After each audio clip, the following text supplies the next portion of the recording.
Hello friends, hi, good morning అందరికీ. So అందరు tiffins అయిపోయినాయి. మేమైతే ఈరోజు చెల్లి వాళ్ళ ఊరు నుంచి వచ్చిరని నైట్ చెప్పినాను కదా మీకు వీడియోలో. సో టిఫిన్ అయితే చేసినాము ఈరోజు, పూరి అండ్ శనగపిండి ఆలుతో సాగు చేసినాము. ఇది నైట్ రైస్ మిగిలిపోయింది ఫ్రెండ్స్. సో నేనైతే రైస్ మిగిలిపోతే ఎప్పుడైనా ఇట్లా తాలింపు పెట్టేసుకుంటా, ఈ ఎండలకి పాడైపోతాయి కదా ఫ్రెండ్స్, అందుకని. తర్వాత మమ్మీ వాళ్ళు నిన్న చికెన్ చేసిరనమాట. చికెన్ అండ్ నైట్ మిగిలిన రైస్ కాంబినేషన్ చాలా అంటే చాలా బాగుంటుంది. ట్రై చేయండి మీరు కూడా ఒకసారి. సో అన్నం పోపు పెట్టుకునే విధానం ఏంటంటే, మనము అన్నం ఉంటుంది కదా నైట్ మిగిలింది, అది పొడి పొడి చేసుకొని అందులో కొంచెం కారం, కొంచెం ఉప్పు, దాంట్లో కొంచెం చికెన్ మసాలా అని దొరుకుతుంది కదా బయట, అది యాడ్ చేసుకోవాలి. నెక్స్ట్ పోపులో ఫస్ట్ వేసుకోవాల్సింది ఏంటంటే ఎల్లిపాయలు ఉంటాయి కదా ఫ్రెండ్స్, ఎల్లిపాయలు దంచేసి ఫస్ట్ ఆయిల్లో ఎల్లిపాయలే వేయాలి.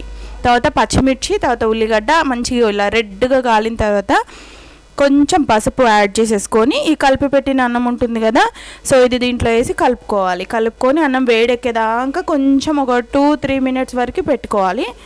చాలా బాగుంటుంది రెండు కాంబినేషన్. మీరు ఒక్కసారి ట్రై చేసి నాకు ఎట్లా ఉందనేది అయితే కామెంట్ పెట్టండి.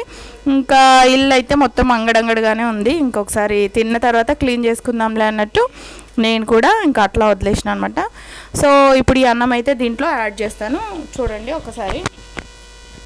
మీరు ఎప్పుడైనా అన్నం మిగిలిపోతే కొందరికి చల్లన్నం తినడం ఇష్టం ఉండదు కదా ఫ్రెండ్స్. సో ఇట్లా చేసుకొని తినేయండి, పిల్లలు కూడా తినేస్తారు, పెద్దవాళ్ళు తినేస్తారు. ఇంకా అన్నం కూడా వేడెక్కుతుంది కాబట్టి అందరికీ నచ్చుతుంది. తర్వాత టేస్ట్ అయితే ఇంకా నేను మామూలుగా చెప్పలేను అనుకోండి, అంత బాగుంటుంది టేస్ట్. ఇంక ఇందులో కొత్తిమీర, మళ్ళీ అవి ఉంటాయి కదా ఉల్లికాడలు అంటాం కదా, అవి ఉల్లికాడలు ఇవన్నీ యాడ్ చేసుకోండి ఫ్రెండ్స్. అబ్బా అంత బాగుంటుంది. మా ఆయనకైతే ఎంత ఇష్టమో అసలు ఇట్లా ఈ రైస్ చేస్తే.